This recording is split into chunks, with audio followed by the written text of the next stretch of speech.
যে মন্দিরটি আপনি দেখতে পাচ্ছেন এটি পশ্চিম মেদিনীপুরের মোহনপুর ব্লকের অন্তর্গত একটি কালী মন্দির। ভীষণ প্রাচীন এই মন্দিরটি। এখন সুন্দর করে সাজানো হয়েছে মন্দিরটি এবং এখানে কালী মা কিন্তু ভীষণ জাগ্রত।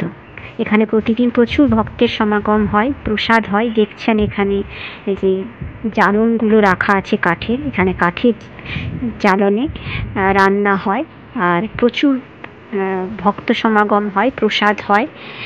ভীষণ সুন্দর এই মন্দিরটি। ভীষণ ভালো লাগে এখানে এলে, মাকে দেখলে। এখানে ঠাকুর মায়ের ফটোও রাখা আছে।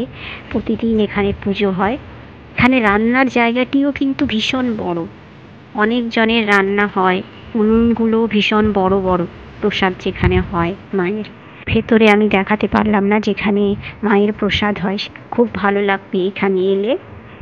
আপনারা এখানে আসতে পারেন এবং নিজের মনের কামনা মাকে জানাতে পারেন।